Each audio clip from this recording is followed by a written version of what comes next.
ಆಚಿ ಮಸಾಲ. ಎಂತ ಅಡಿಗೆಯ ರುಚಿಯಾಗೋ ರಹಸ್ಯವು 20 ರೂಪಾಯಿ. ಎಚ್.ಡಿ. ದೇವೇಗೌಡರ ಪತ್ನಿ ಚೆನ್ನಮ್ಮ ಅವರು ವಿಧಿವಶರಾಗಿರುವಂತಹ ಹಿನ್ನೆಲೆಯಲ್ಲಿ ಬೆಂಗಳೂರಿನಿಂದ ಚೆನ್ನಮ್ಮ ಅವರ ಅಂತಿಮ ಯಾತ್ರೆ ಹೊರಟಿದೆ ಅಂತೇಳಿ ಗೊತ್ತಾಗ್ತಾ ಇದೆ. ಎಚ್.ಡಿ. ದೇವೇಗೌಡರ ನಿವಾಸದಿಂದ ಪಾರ್ಥಿವ ಶರೀರ ತೆರಳಿದೆ.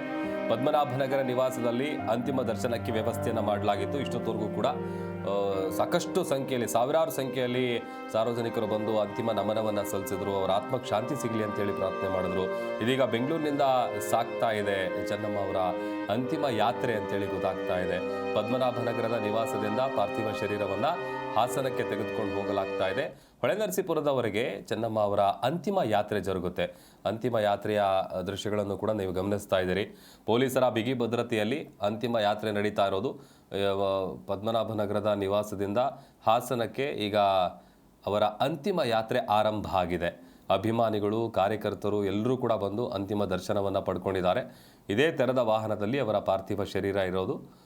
ನೇರವಾಗಿ ರೂಟ್ ಮ್ಯಾಪ್ ಕೂಡ ನಾವು ಆಲ್ರೆಡಿ ಗಮನಿಸ್ತಾ ಇದ್ವಿ, ಯಾವ್ಯಾವ ಮಾರ್ಗದ ಮೂಲಕವಾಗಿ ಅವರ ಪಾರ್ಥಿವ ಶರೀರ ಹಾಸನಕ್ಕೆ ತಲುಪುತ್ತೆ ಅಂಥೇಳಿ. ಒಂದು ಕಡೆ ಸಕಲ ಸರ್ಕಾರಿ ಗೌರವದೊಂದಿಗೆ ನಾಳೆ ಅಂತ್ಯಕ್ರಿಯೆಯನ್ನು ನೆರವೇರಿಸಲಾಗುತ್ತೆ. ಅಂತಿಮ ದರ್ಶನವನ್ನು ಪಡ್ಕೊಳ್ಳೋದಕ್ಕೆ ಪದ್ಮನಾಭನಗರ ನಿವಾಸದಲ್ಲಿ ವ್ಯವಸ್ಥೆಯನ್ನು ಮಾಡಲಾಗಿತ್ತು. ಬೆಳಿಗ್ಗೆ 7 ಗಂಟೆಯಿಂದಲೂ ಕೂಡ ಸಾಕಷ್ಟು ಸಂಖ್ಯೆಯಲ್ಲಿ ಜನ ಬಂದು ಅಂತಿಮ ದರ್ಶನವನ್ನು ಪಡ್ಕೊಂಡ್ರು. ಬಿಗಿ ಭದ್ರತೆಯಲ್ಲಿ ಈಗ ತೆರೆದ ವಾಹನ ಏನಿದೆ, ಆ ತೆರೆದ ವಾಹನದ ಮೂಲಕ ಅಂತಿಮ ಯಾತ್ರೆ ಸಾಗ್ತಾ ಇರುವಂಥ ಸಂದರ್ಭ. ಆಮೇಲೆ ಸಹಜವಾಗಿ ಈ ನೆಲಮಂಗಲ ಹತ್ರ ಬಂದ ನಂತರದಲ್ಲಿ ಅಲ್ಲಿಂದ ಹೋಗುವಂಥ ಸಂದರ್ಭದಲ್ಲಿ ಮೇನ್ ಊರುಗಳು ಯಾವುದಿದೆ ಅಲ್ಲಿ ಸ್ವಲ್ಪ ನಿಧಾನಕ್ಕೆ ಪಾಸ್ ಆಗುತ್ತೆ ಈ ವೆಹಿಕಲ್. ಯಾಕಂತಂದರೆ ಅಲ್ಲೂ ಕೂಡ ಸಾಕಷ್ಟು ಜನರು ನೋಡಬೇಕು ಅಂತೇಳಿ ಕಾಯ್ತಾ ಇರ್ತಾರೆ. ಸೊ ಅಲ್ಲಿ ಹಾಸನಕ್ಕೆ ಹೋಗುವಂಥ ಸಂದರ್ಭದಲ್ಲಿ ಸಿಗೋ ಊರುಗಳಿದೆಯಲ್ಲ, ಅಲ್ಲೆಲ್ಲ ಕಡೆ ಕೂಡ ಇವರನ್ನು ಒಂದು ರೀತಿ ಪೂಜ್ಯ ರೀತಿಯಲ್ಲಿ ಕಾಣ್ತಾ ಇದ್ರು. ಯಾಕಂತಂದರೆ ಅವರು ಮಾಡಿರುವಂಥ ಸೇವೆ, ಅದರಲ್ಲೂ ದೊಡ್ಡಗೌಡರು ಕೊಟ್ಟಿರುವಂಥ ಕೊಡುಗೆಗಳು, ಅದರ ಜೊತೆಗೆ ಅವರ ಇಡೀ ಕುಟುಂಬದ ಮೇಲೆ ಏನು ಪ್ರೀತಿ ಗೌರವ ಇಟ್ಕೊಂಡಿದ್ದಾರೆ ಆ ಭಾಗದ ಜನ, ಅಲ್ಲೂ ಕೂಡ ಸಾಕಷ್ಟು ಜನ ವೆಯ್ಟ್ ಮಾಡ್ತಾ ಇದ್ದಾರೆ. ಈಗ ನೆಲಮಂಗಲ ಕ್ರಾಸು, ಸೋಲೂರು ಕ್ರಾಸು, ಅದಾದಮೇಲೆ Marur hand post, Kunigal cross, ಹೀಗೆ ಈ ಮಾರ್ಗದ ಮೂಲಕ ಅಂತಿಮ ಯಾತ್ರೆ ಸಾಗುತ್ತೆ. ಕೊನೆಗೆ ಹಾಸನದ dairy circle, Bonahalli cross, Shantigrama, NR circle ಮೂಲಕ ಈ ಮೊಸಳೆ ಹೊಸಹಳ್ಳಿಗೆ ಅವರ ಪಾರ್ಥಿವ ಶರೀರ ತಲುಪುತ್ತೆ. ಬಹುಶಃ ಒಂದು 3 ರಿಂದ 4 ಗಂಟೆ ಸಮಯ ಬೇಕಾಗಬಹುದು, ಅಥವಾ ಇನ್ನೂ ಒಂದು ಸ್ವಲ್ಪ ಜಾಸ್ತಿ ಹೇಳಿದ್ರು ಕೂಡ ಆಲ್ಮೋಸ್ಟ್ ಸಂಜೆ ವೇಳೆಗೆ ಅವರ ಪಾರ್ಥಿವ ಶರೀರ ಹಾಸನದ ಅವರ ಊರಿಗೆ ರೀಚ್ ಆಗುತ್ತೆ. ಒನ್ಸ್ ಅಲ್ಲಿ ರೀಚ್ ಆದ ನಂತರದಲ್ಲಿ ಅಲ್ಲೂ ಕೂಡ ಅಂತಿಮ ದರ್ಶನಕ್ಕೆ ಬೇಕಾದಂಥ ಎಲ್ಲ ಸಿದ್ಧತೆಗಳನ್ನು ಕೂಡ ಮಾಡಿಕೊಳ್ಳಲಾಗ್ತಾ ಇದೆ. ಸದ್ಯ ಬೆಂಗಳೂರಿನ ಪದ್ಮನಾಭನಗರದ ನಿವಾಸದಿಂದ ಅವರ ಪಾರ್ಥಿವ ಶರೀರ ಹೊತ್ತು ಹೋಗ್ತಾ ಇರುವಂತಹ ತೆರೆದ ವಾಹನ ದೃಶ್ಯಾವಳಿಗಳನ್ನು ನೋಡ್ತಾ ಇದ್ದೀವಿ. ಇದೇ ರೀತಿಯಾಗಿ ನಾನೀಗ ರೂಟ್ಗಳು ಹೇಳ್ತಾ ಇದ್ದಲ್ಲ, ಆ ರೂಟ್ನ ಮೂಲಕ ಹಾಸನಕ್ಕೆ ಅವರ ಪಾರ್ಥಿವ ಶರೀರವನ್ನು ತೆಗೆದುಕೊಂಡು ಹೋಗಲಾಗುತ್ತೆ. ಆಮೇಲೆ ಚೆನ್ನಮ್ಮ ಅವ್ರ ಬಗ್ಗೆ ಸಾಕಷ್ಟು ವಿಚಾರಗಳನ್ನು ಈಗ ಆಲ್ರೆಡಿ ನಾವು ಮೆಲುಕು ಹಾಕ್ತಾ ಇದ್ವಿ. ಅವ್ರ ವ್ಯಕ್ತಿತ್ವದ ಬಗ್ಗೆ ಆಗಿರ್ಬೋದು, ಜೊತೆಗೆ ಅವರ ದೈವ ಭಕ್ತಿಯ ವಿಚಾರ ಆಗಿರ್ಬೋದು, ಯಾವ ರೀತಿಯಾಗಿ ಅವರು ಎಲ್ಲರನ್ನೂ ಮಾತನಾಡಿಸ್ತಾ ಇದ್ರು, ಎಂಥ ಒಳ್ಳೆ ವ್ಯಕ್ತಿತ್ವ ಇತ್ತು ಅವ್ರದ್ದು, ಎಂಥ ಒಳ್ಳೆ ಗುಣ ಇತ್ತು, ಅದೆಲ್ಲರೂ ಕೂಡ ಬಂದಂಥ ಪ್ರತಿಯೊಬ್ಬರು ಗಣ್ಯರು ಕೂಡ ಅದನ್ನು ಸ್ಮರಿಸ್ತಾ ಇದ್ದಾರೆ. ಬಿಕಾಸ್ ಒಂದು ಒಳ್ಳೆಯ ಒಡನಾಟ ಇಟ್ಕೊಂಡಿದ್ರು. ಅದರಲ್ಲೂ ಯಾರೇ ಮನೆಗೆ ಬಂದರೂ ಕೂಡ ಒಂದು ತುತ್ತು ಅವರಿಗೆ ಊಟ ಹಾಕಿ ಕಳಿಸ್ತಾ ಇದ್ರು, ಅಷ್ಟು ಪ್ರೀತಿಯಿಂದ ಮಾತನಾಡಿಸ್ತಾ ಇದ್ರು, ಎಲ್ಲರನ್ನೂ ಮಕ್ಕಳಂತೆ ನೋಡ್ತಾ ಇದ್ರು. ಅದರಲ್ಲೂ ಅವ್ರ ಕುಟುಂಬಸ್ಥರನ್ನು, ಅದರಲ್ಲೂ ತಮ್ಮ ಮಕ್ಕಳನ್ನು ಬೆಳೆಸಿರುವಂಥ ಪರಿ ಇದೆಯಲ್ಲ, ಭಾಳ ಶಿಸ್ತಿಂದ ಬೆಳೆಸಿದ್ದಾರೆ. ಅದರ ಜೊತೆಗೇ ಅವರು ರಾಜಕೀಯ ಏಳು ಬೀಳುಗಳಲ್ಲಿ ಎಲ್ಲದರಲ್ಲೂ ಕೂಡ ದೊಡ್ಡಗೌಡರಿಗೆ ಬೆನ್ನೆಲುಬಾಗಿ ನಿಂತಿದ್ರು, ಸಾಥ್ ಕೊಟ್ಟಿದ್ರು. ಪ್ರತಿಯೊಂದು ವಿಚಾರ ಕೂಡ ಈ ಸಂದರ್ಭದಲ್ಲಿ ನಾವು ಸ್ಮರಿಸಬೇಕಾಗತ್ತೆ. ಒಂದು ಕಡೆ ಪರಮ ದೈವ ಭಕ್ತಿ ಆಗಿದ್ರು ಚೆನ್ನಮ್ಮ ಅವರು. ಅದಕ್ಕೆ ಒಂದು ಬೆಸ್ಟು ಉದಾಹರಣೆ ಅಥವಾ ಎಕ್ಸಾಂಪಲ್ ಅಂತ ಅಂದರೆ, ತಮ್ಮ ಹುಟ್ಟೂರಲ್ಲಿ 3 ದೇವಸ್ಥಾನಗಳನ್ನು ಕಟ್ಟಿಸಿದ್ದಾರೆ ಅವರು.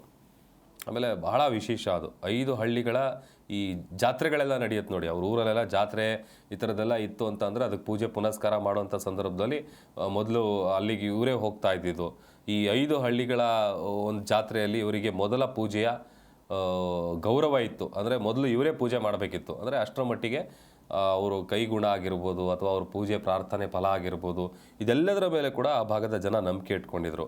ಆಮೇಲೆ ತಮ್ಮ ಪತಿ ಪ್ರಧಾನಿ ಆಗಿದ್ದಂಥ ಸಂದರ್ಭದಲ್ಲಿ, ಅಥವಾ ಈಗ ಮಾಜಿ ಪ್ರಧಾನಿ ಆಗಿದ್ದಂಥ ಸಂದರ್ಭದಲ್ಲಿ ಕೂಡ ಯಾವುದೇ ಸಂದರ್ಭದಲ್ಲೂ ಸಾರ್ವಜನಿಕ ಬೆಳಕಿಗೆ ಬಾರದೆ ದೇವ್ರ ಕೋಣೆಯಲ್ಲೇ ಜಾಸ್ತಿ ಸಮಯ ಕಳೀತಾ ಇದ್ರು ಅವರು. ಪೂಜೆ ಮಾಡೋದು, ಪ್ರಾರ್ಥನೆ ಮಾಡೋದು, ವಿಶೇಷವಾದಂಥ ಪೂಜೆಗಳು ಮಾಡಿಸೋದು, ಹೋಮ ಹವನ, ಈ ಥರದ್ದೆಲ್ಲ ಸಾಕಷ್ಟಿದ್ದಾವೆ ಅವ್ರ ಬಗ್ಗೆ ಹೇಳ್ತಾ ಹೋದರೆ. ನೋಡಿ, ಚೆನ್ನಮ್ಮ ಅವರು ನಿನ್ನೆ ಏನು ಬೆಂಗಳೂರಿನ ಖಾಸಗಿ ಆಸ್ಪತ್ರೆಯಲ್ಲಿ ವಿಧಿವಶರಾಗ್ತಾರೆ.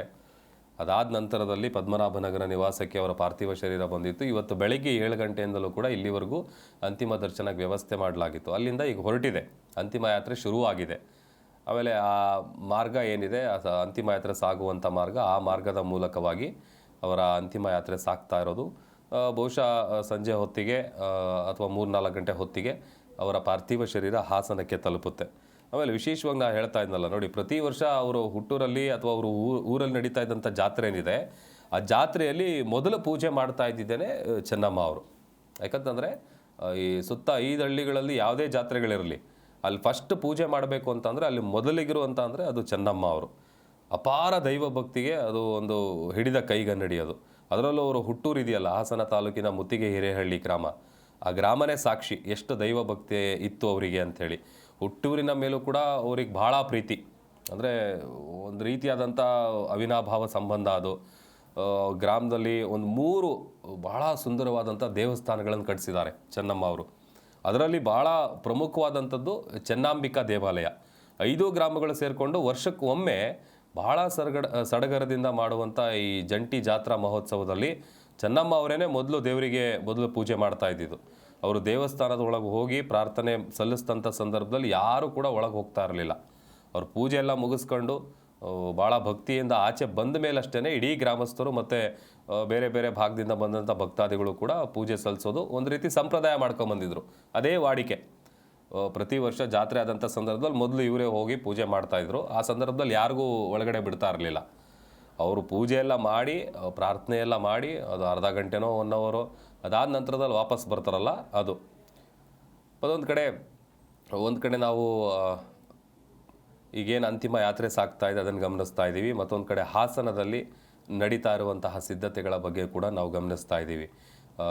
ಮಾವಿನಕೆರೆಯ ರಂಗನಾಥ ಸ್ವಾಮಿ ಬೆಟ್ಟದ ತಪ್ಪಲು ಏನಿದೆ, ಅಲ್ಲಿ ಅಂತಿಮ ವಿಧಿವಿಧಾನಕ್ಕೆ ಬೇಕಾದಂಥ ಸಿದ್ಧತೆಗಳು. ಸೂರಜ್ ರೇವಣ್ಣ ಅವರಿದ್ದಾರೆ, ಜೊತೆಗೆ ಅವ್ರ ತಂದೆ HD ರೇವಣ್ಣ ಅವರು ಕೂಡ ಇದ್ದರು. ಅಲ್ಲಿ ವ್ಯವಸ್ಥೆ ಎಲ್ಲ ಹೆಂಗೆ ಆಗ್ತಾ ಇದೆ, ಸಿದ್ಧತೆಗಳು ಹೇಗಾಗ್ತಾ ಇದೆ ಅನ್ನೋಂಥದ್ದನ್ನು ಅಲ್ಲೇ ಇದ್ದು ಖುದ್ದು ಅವರೇ ಎಲ್ಲ ಕೂಡ ನೋಡ್ಕೊಳ್ತಾ ಇದ್ದಾರೆ.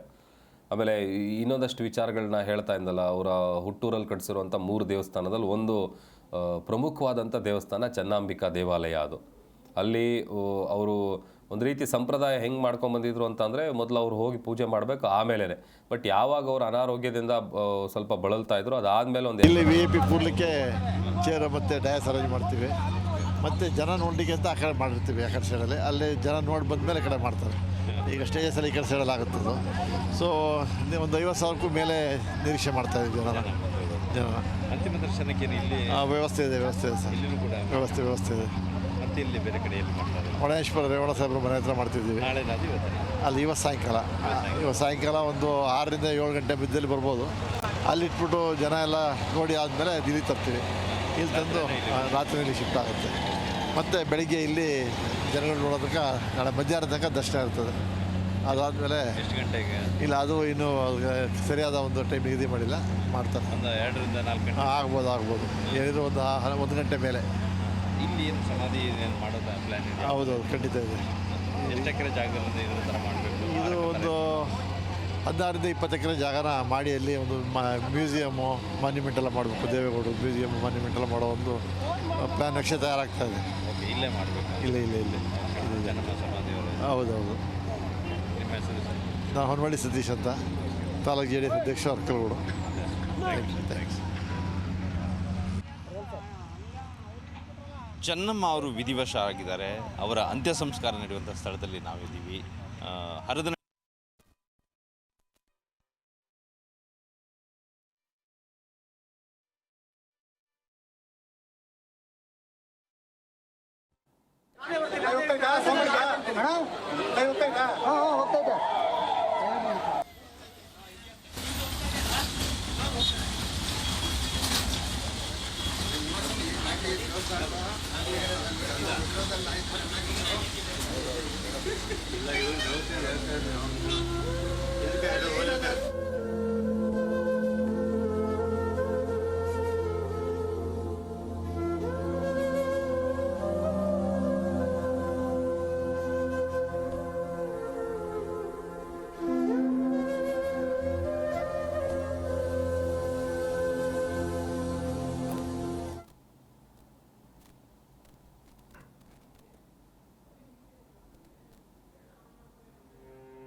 ದೇವೇಗೌಡರ ತವರೂರಲ್ಲಿ ಪತ್ನಿ ಚೆನ್ನಮ್ಮ ಅವರ ಅಂತ್ಯಕ್ರಿಯೆ ನಡೆಯುತ್ತೆ. ರಂಗನಾಥ ಸ್ವಾಮಿ ಬೆಟ್ಟದ ತಪ್ಪಲಿನ ಜಮೀನೇನಿದೆ ಅಲ್ಲಿ ಅಂತಿಮ ವಿಧಿವಿಧಾನಕ್ಕೆ ಎಲ್ಲ ಸಿದ್ಧತೆಗಳಾಗ್ತಾ ಇದೆ. ನಾಳೆ ಸಂಜೆ 4:15 ಮಾವಿನಕೆರೆಯಲ್ಲಿ ಚೆನ್ನಮ್ಮ ಅವರ ಅಂತ್ಯಕ್ರಿಯೆ ನಡೆಯುತ್ತೆ ಅಂತ ಹೇಳಿ ಗೊತ್ತಾಗ್ತಾ ಇದೆ. ಒಕ್ಕಲಿಗ ಸಂಪ್ರದಾಯದಂತೆ HDD ಅವರ ಪತ್ನಿ ಚೆನ್ನಮ್ಮ ಅವರ ಅಂತಿಮ ವಿಧಿವಿಧಾನವನ್ನು ನೆರವೇರಿಸಲಾಗುತ್ತೆ.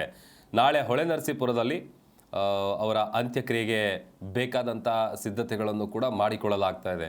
ಜೊತೆಗೆ ಅವರ ತವರೂರೇನಿದೆ ಅಲ್ಲಿ ಆ ಬೆಟ್ಟದ ತಪ್ಪಲಿನಲ್ಲಿರುವಂಥ ಜಮೀನೇನಿದೆ ಆ ಜಮೀನು ಭಾಗದಲ್ಲಿ ಅವರ ದೇವೇಗೌಡರ ತವರೂರದು, ಅಲ್ಲಿ ಪತ್ನಿ ಚೆನ್ನಮ್ಮ ಅವರ ಅಂತ್ಯಕ್ರಿಯೆಯನ್ನು ನೆರವೇರಿಸಲಾಗುತ್ತೆ.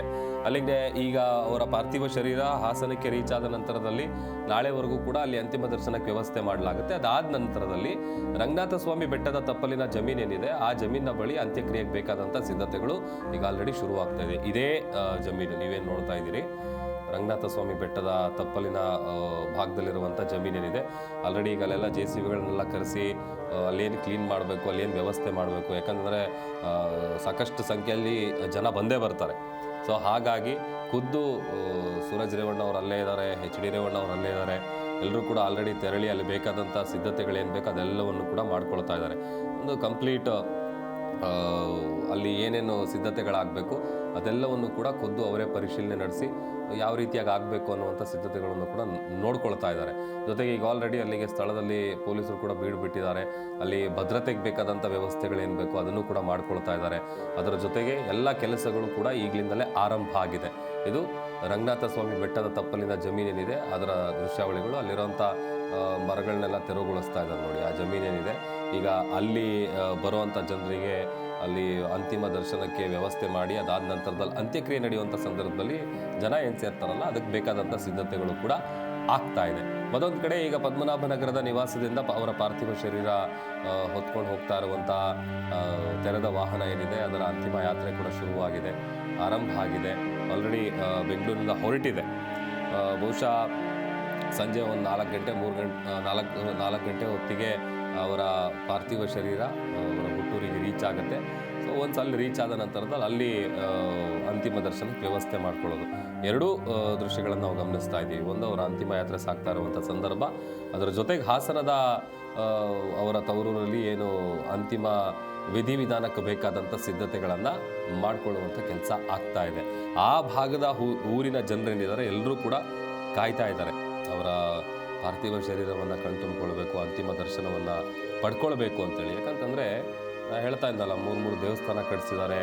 ಆಮೇಲೆ ಅಷ್ಟೆಲ್ಲ ಮಾಡ್ತಾ ಇದ್ದಂಥ ಕಾರಣಕ್ಕಾಗಿಯೇ ಆ ಸುತ್ತಮುತ್ತಲಿನ ಗ್ರಾಮಸ್ಥರೆಲ್ಲರೂ ಕೂಡ ಅಪಾರವಾದಂಥ ಗೌರವವನ್ನು ಚೆನ್ನಮ್ಮ ಅವ್ರ ಮೇಲೆ ಇಟ್ಕೊಂಡಿದ್ದಾರೆ.